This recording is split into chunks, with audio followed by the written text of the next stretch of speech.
Hello and welcome back to Aetheral Space. 17.44 terminal steps per when I hit the quick time event. Successfully. Yeah, I was about to say there's a little lag there.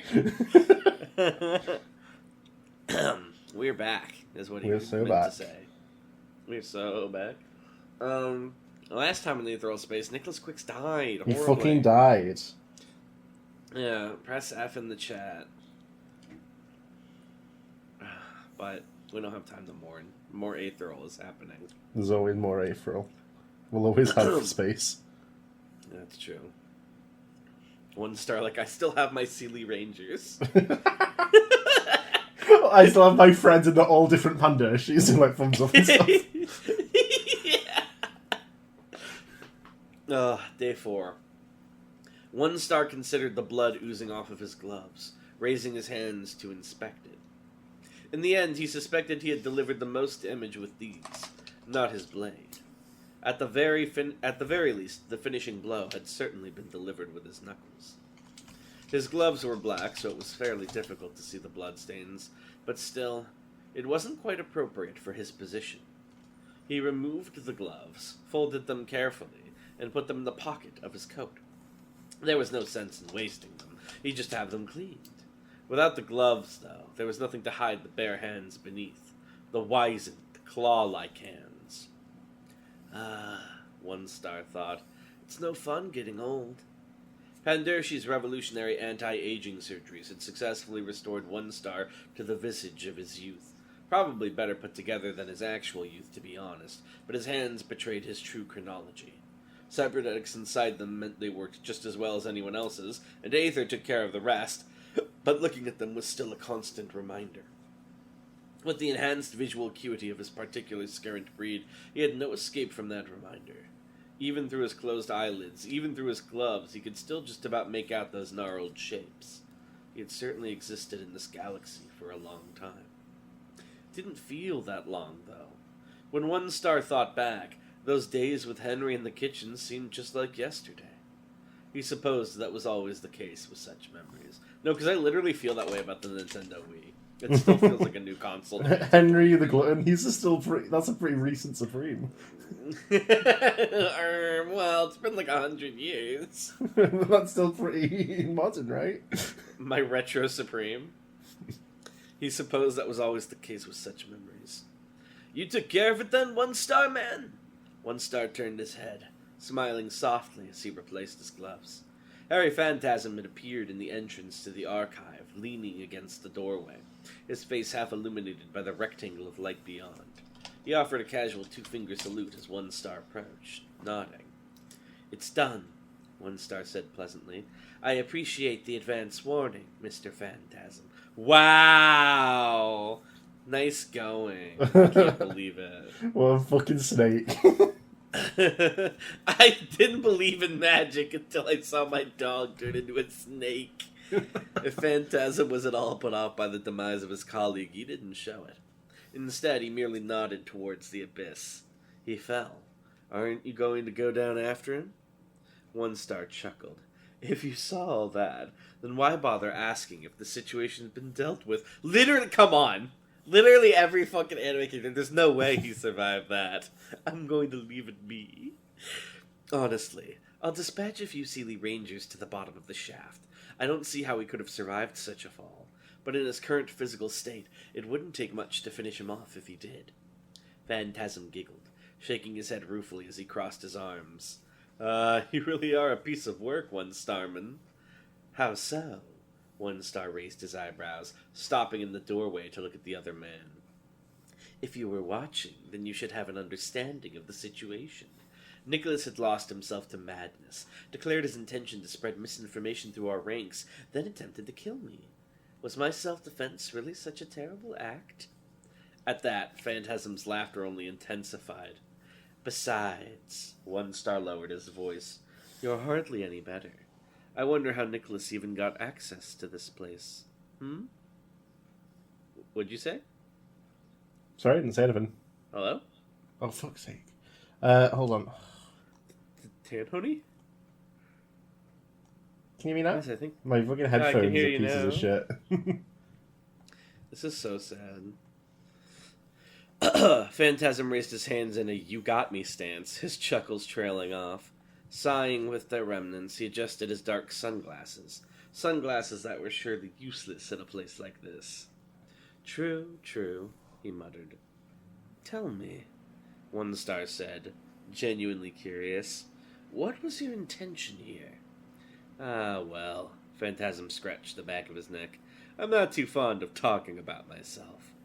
One Star's smile tightened, just slightly. Consider it an employee review. There's been a couple today.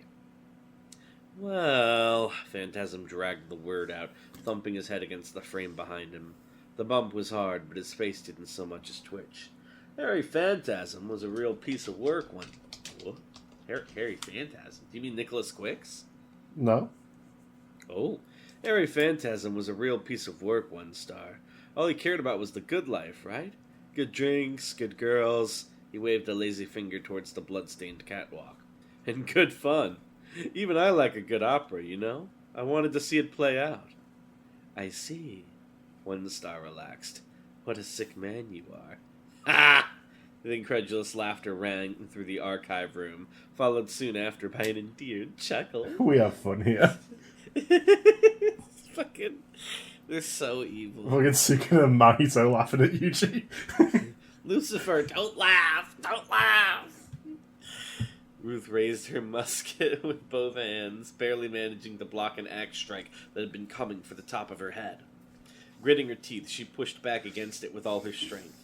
This was a power she could overcome, she knew, but it would take precious seconds. Seconds she didn't have.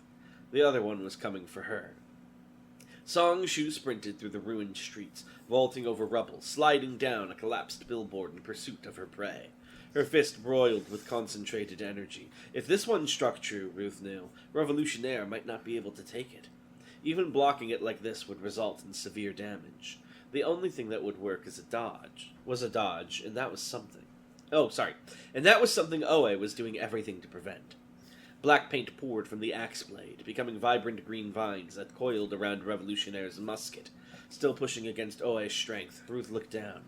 Out of the corner of her eye, she could see Songshu's crimson silhouette coming in. Fuck it! Revolutionaire set! Ruth released the musket, leaping off to the side, and in the same instant she demanifested the armor that was her only protection. Oe's black brush crashed into the ground where Ruth had just been standing, vines exploding into paint that reconstituted into short-lived frog creatures.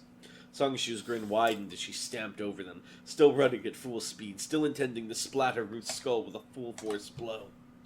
The timing needed to be perfect, but Ruth Blaine had never had trouble with that. Revolutionaire set!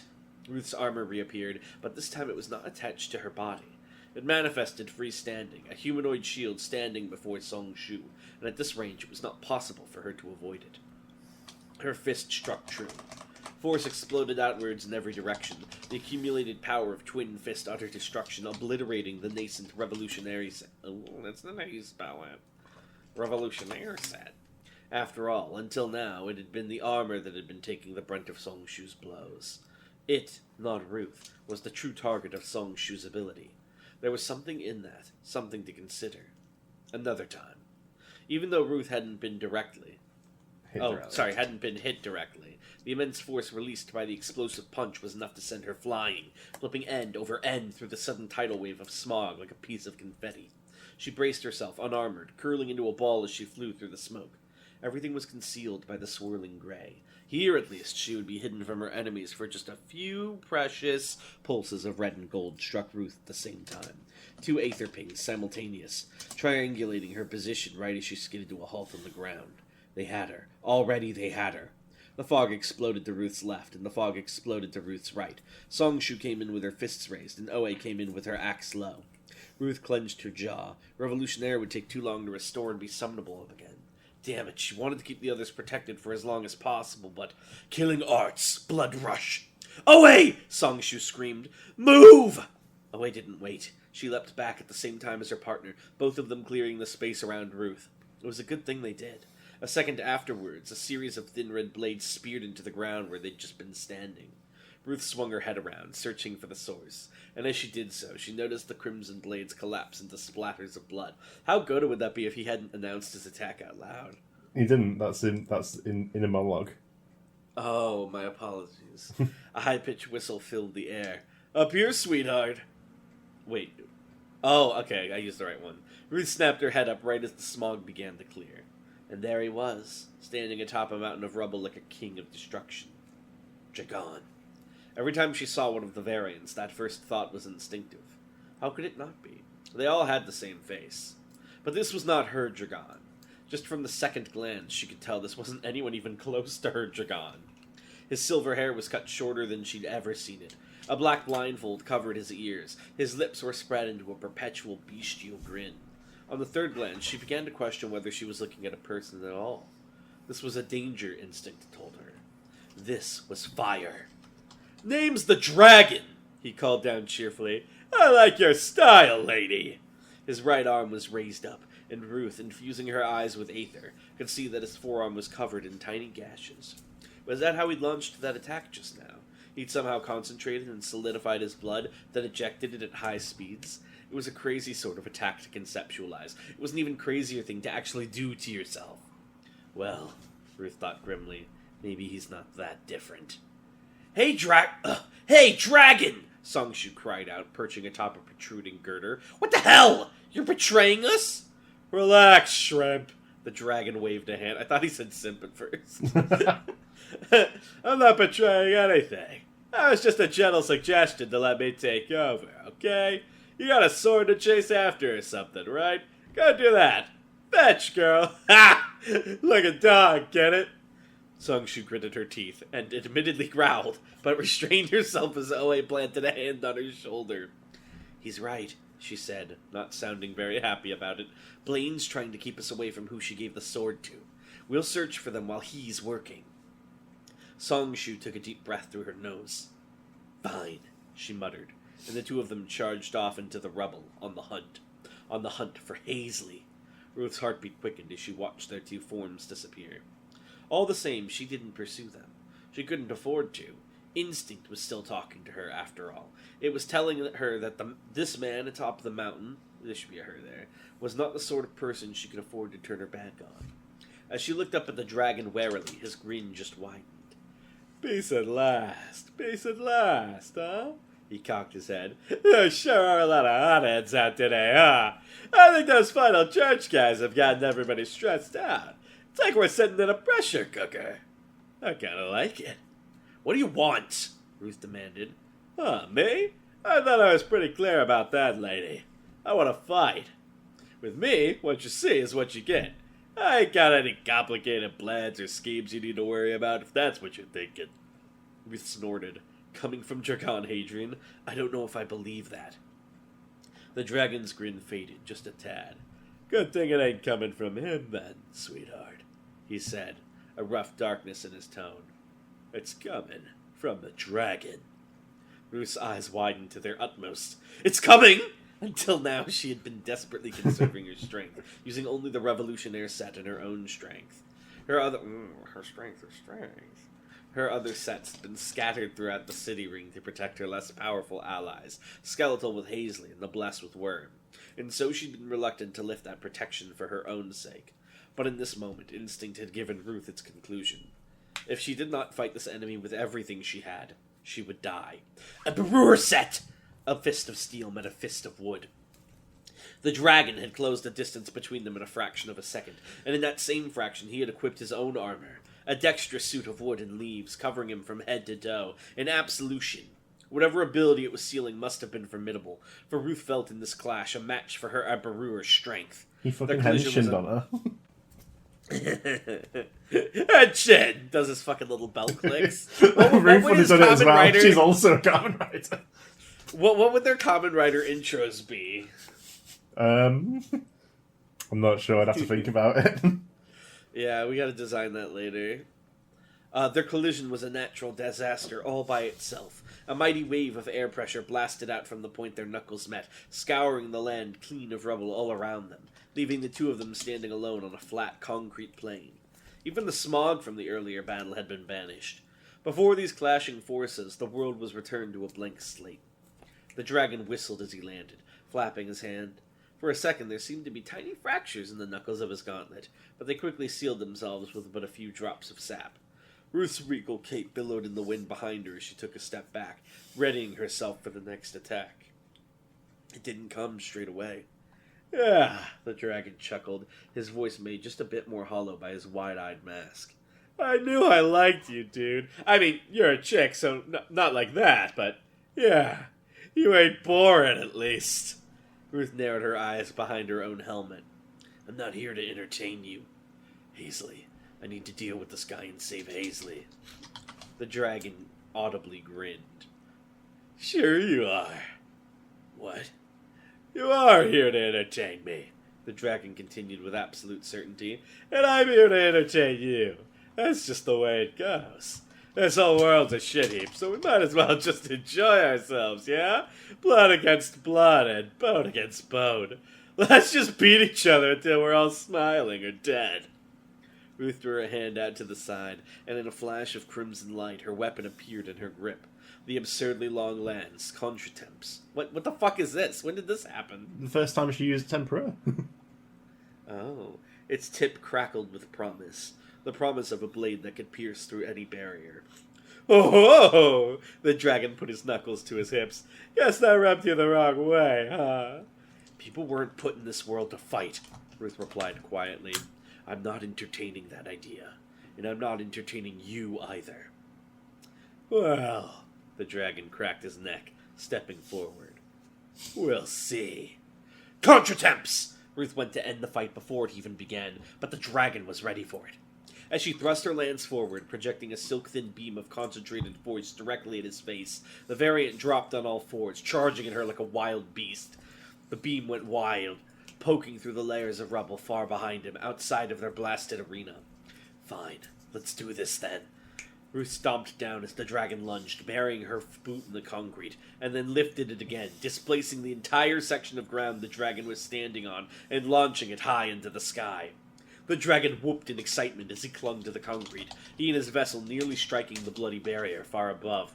"That's more like it!" he cackled. "Contretemps!" She'd used most of the absorbed force from that initial clash with her first attack, but the dregs would still suffice for a rapid-fire assault. Bolts of red energy surged out from the top of Contretemps like the bullets of a machine gun, scorching through the air up towards the dragon. Ruth didn't really get how an absolution worked, but at the end of the day it was made of wood, right? So she should be able to burn it.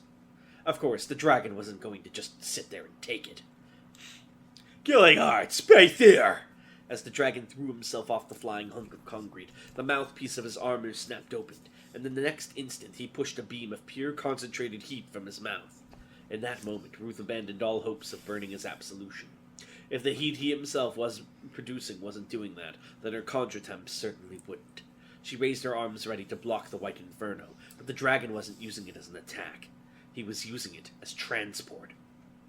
Using the propulsion of the beam coming from his mouth, the dragon was flying through the sky, weaving around the Contretemps shots with mere centimeters to spare each time.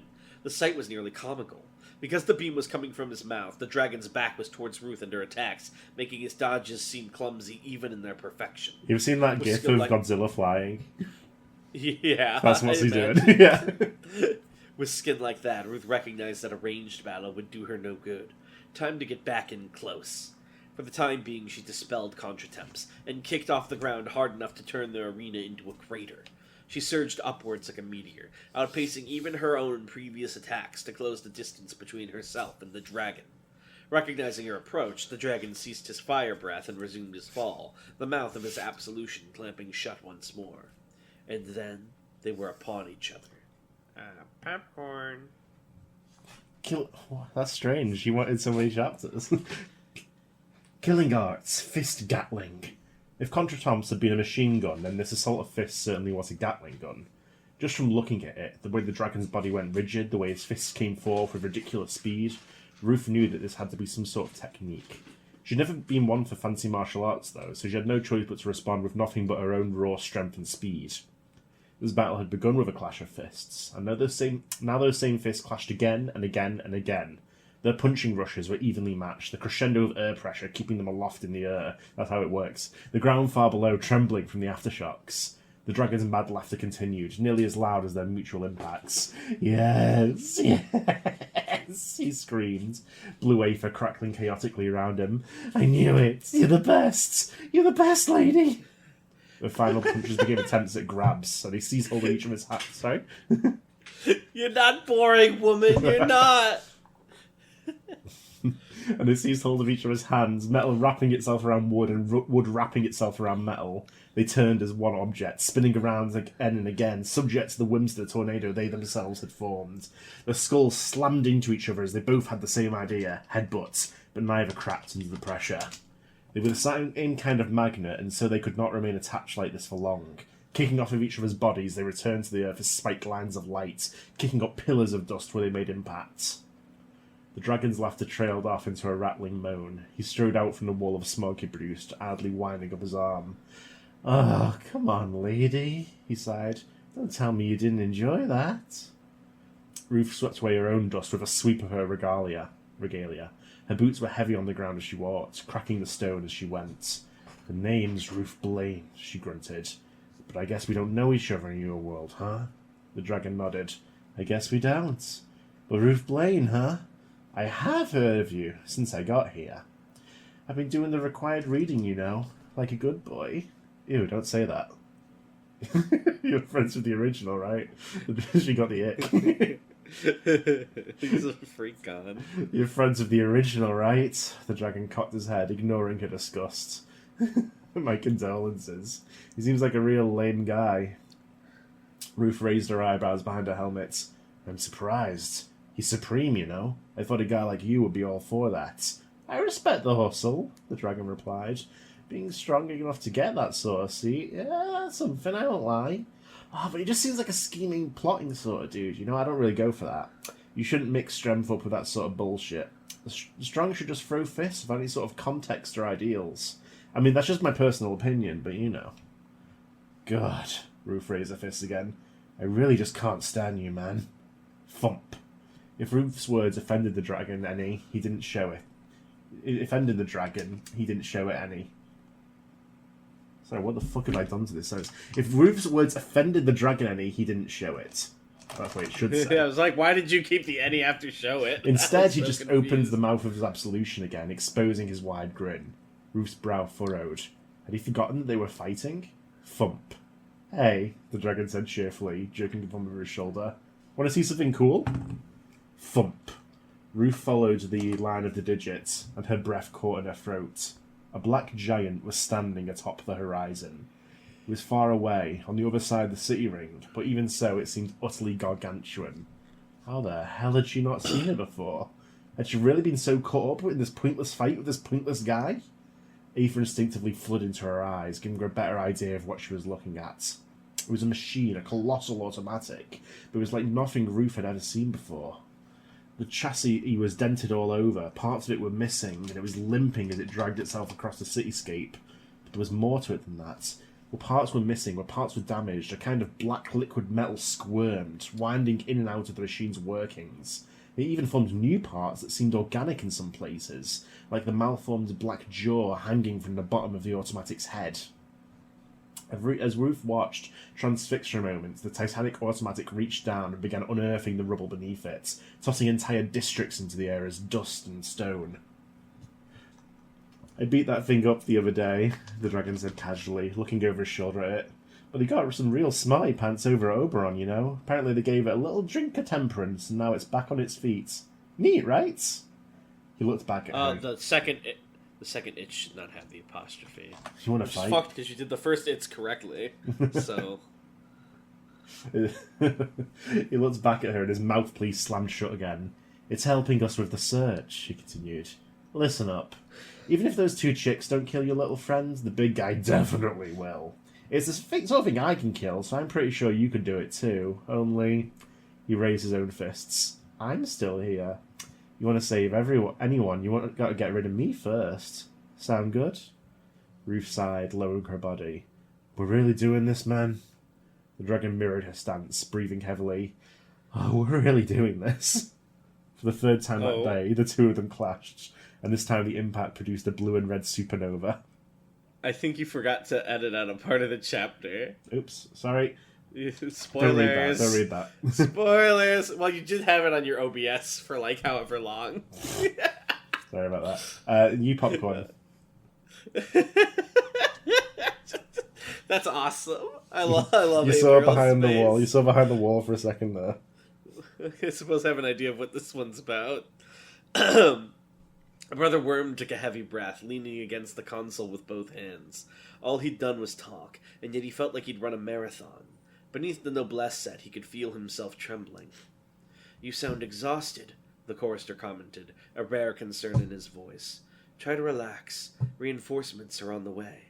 Are you in a secure location?" "Yes, sir," Worm nodded. Then two things happened at once. First, the noblesse set vanished from around his body, leaving him in a dusty hoodie and pants they'd found in the city ruins. Then, before he could even realize what had happened, the wall exploded behind him. Steel and stone pelted against Worm's body as he raised his arms to defend himself, but there was only so much his arms could do. He felt a deep crack as a chunk of concrete crashed against his side, knocking him down to the ground. Behind him, the chorister was still speaking from the console, his voice raised in alarm. "Worm," he called out, as if they hadn't met for the first time just a few minutes earlier. "Worm, report! What's Taurus Mortar?" A sphere of concentrated debris crashed right into the center of the console, silencing the chorister instantly. Worm curled into a painful heap, bracing himself against the flames that billowed forth from the wreckage. With the little strength he could still muster, he pushed himself away from the smoldering lump of metal. "Going somewhere?" Going somewhere?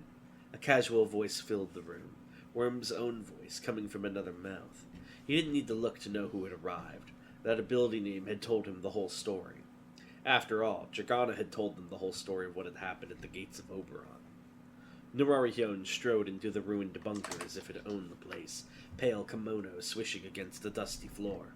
Looking down at Worm, it threw its silver hair back, a smug smile on its lips.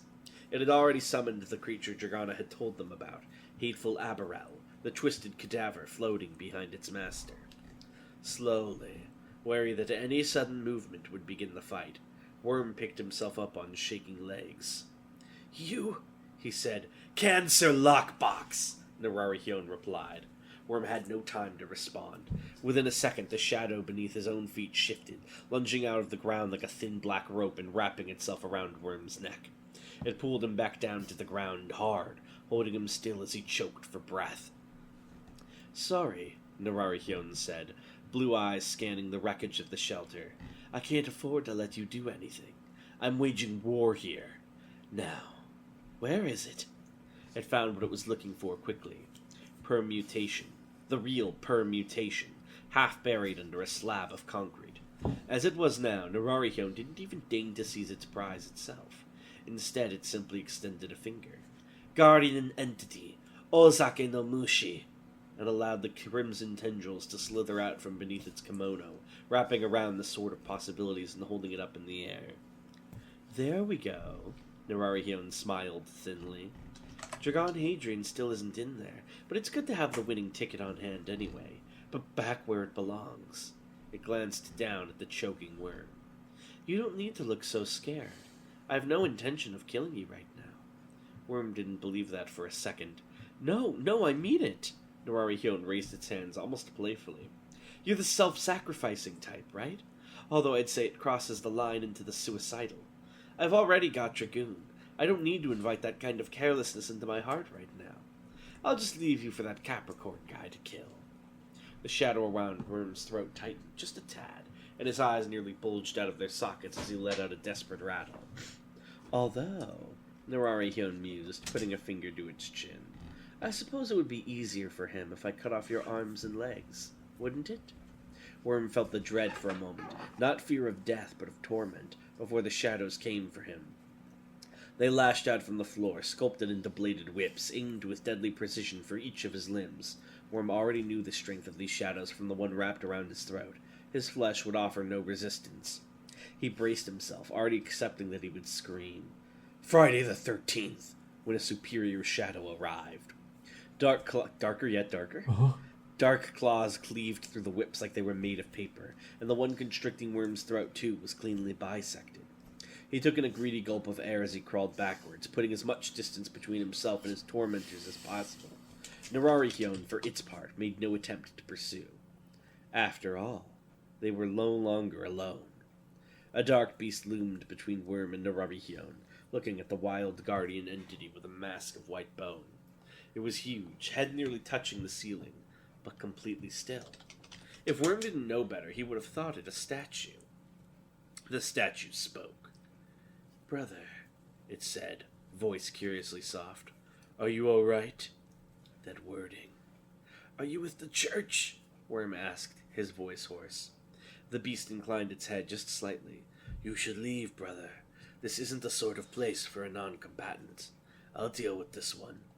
"The sword!" Worm pointed as he massaged his throat. "It took the sword!" "Don't worry. I'll retrieve it. Go." Why was it waiting? Worm wondered. With that kind of strength, it surely could have attacked Nararikion already and gotten the advantage. Was it waiting for Worm to escape first? Why? He wasn't even... The question could not go unvoiced. "Why?" he asked, eyes wide. "I'm not even real." The beast scoffed, as if Worm had voiced utter absurdity. "Why alone decides what is real, brother. You have no choice in the matter." That at last was enough to push Worm into action. Ignoring the complaints of his body, he moved. When the beast had arrived, it had broken through the roof of the bunker, and now Worm climbed a staircase of rubble to escape into the crimson light of Wise Sky. In that moment, filled with pain, filled with fear, Worm knew. This sensation couldn't be called anything else than being alive. It was confirmed. Nicholas Quicks was dead. The Sealy Rangers that One Star had dispatched to the bottom of the shaft, Halty and Olsren, had identified the remains of their former vice commander. Needless to say, with a fall from that height, he hadn't been in the prettiest condition. What remained of him had quickly been disposed of in one of Oberon's incinerators. Job done. Harry Phantasm smirked to himself as he returned his script to his pocket, walking carefree through the fog-painted streets of Ward 3. I can't believe it. The guy he saved put him in the incinerator? Wow. With most of the Sealy Rangers dispatched on the hunt for permutation, it hadn't been too difficult for Phantasm to cross the checkpoints. Not that it usually was, anyway.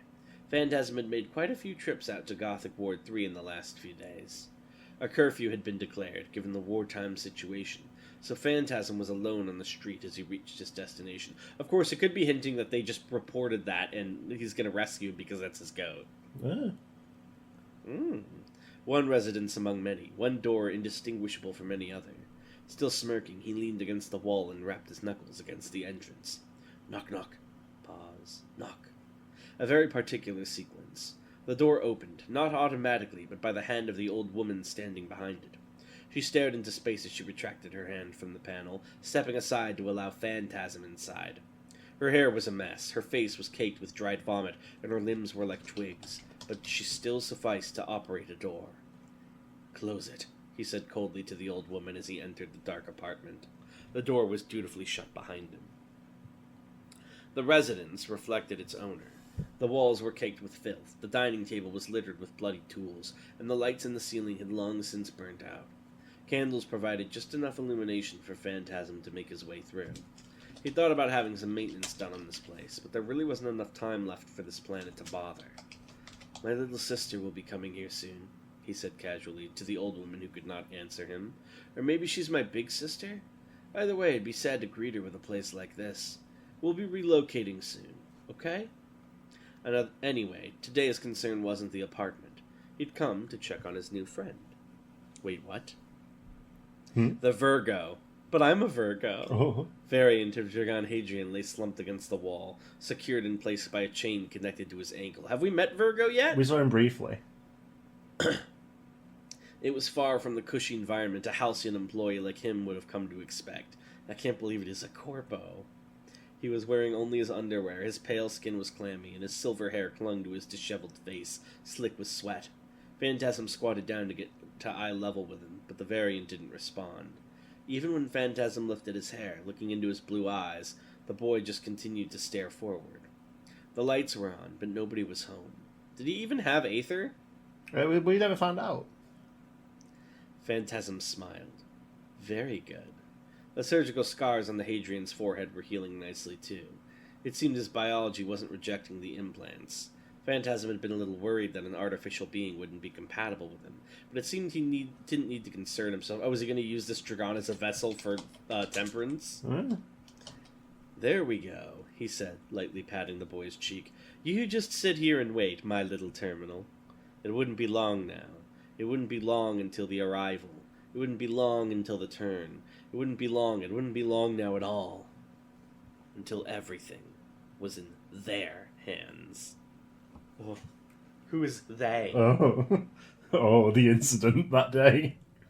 Oh, I can't even describe it. Please. You do not want to know, bro. You don't want to know. It was so horrible. Alright. You ready? Yeah. Can men like you still exist? Okay. In a perfect world. Men like me don't exist.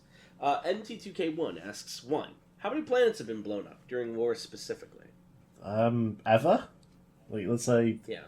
62. Ever. That's a lot of planets. Ever. This includes Gene planets. Tyrant times and prior to that. Even one planet. So devilish. 2. What types of planet-destroying weapons are there? We've only heard of the one Skipper was going to use. Oh, you got your standard sort of colony drop shit. You got... Well, I don't want to go too far into, like, colony drop shits, because that then begs the question, like, why don't we just do that every time? Which I don't want to invite into my heart too much. Fair. And then 3. In the Captain variant's timeline, did Skipper use it? Yes, that was the point. Yeah. Lan asks, can someone upload their consciousness to the Principality Network? Their experiences and memories, but it wouldn't be so much memory as just like a recording of their memory. There's like certain safeties, so you can't just like become the evil ass internet demon. Weiser asks, did the Chorister become Apex Bishop in the Aquarius timeline? Did Worm meet him as part of the Quiet Choir as sect leadership? So Worm was never part of the Quiet Choir. That's like you're born into that usually, pretty much. The Chorister got into a higher ranking position. He wasn't Apex Bishop though. That's how they knew each other. Rubum asks, who was a well-known G-Tyrant straggler? The Gene-Tyrant who kept fighting 29 years after death of Well, Eve. there's this guy called Rana Valova. I don't know if you heard of him. The fucking exile freak they all hated who came back. He was like, I will bring back the glory. He was like, what the fuck happened? Bro, it was 1,000 years ago. No, I found aliens. It's true. Return. You know what's fucked up is he did actually find aliens. But he was like, by that point he'd forgotten that he'd forgotten his passion for finding aliens. They'd all called him crazy, but he did it, goddammit. He went out to the end of the universe looking for aliens, didn't find any, came back and found one. But he didn't care by that point. Room also asks, if I remember correctly, the swordsmith of the Makers Guild fought in the 8th Dawn contest. Was this the same The Swordsmith that went on to make Ein Sof? Let's say yes. And then the last there's 2 more questions. Do you want to do 2 more, or do you want to save them just in Let's case? save these for now. Alright. Well, hey, thank you all for watching the Terminal Steps Part 1. I hope you enjoyed it, and maybe we'll even see you next time. Bye. Bye.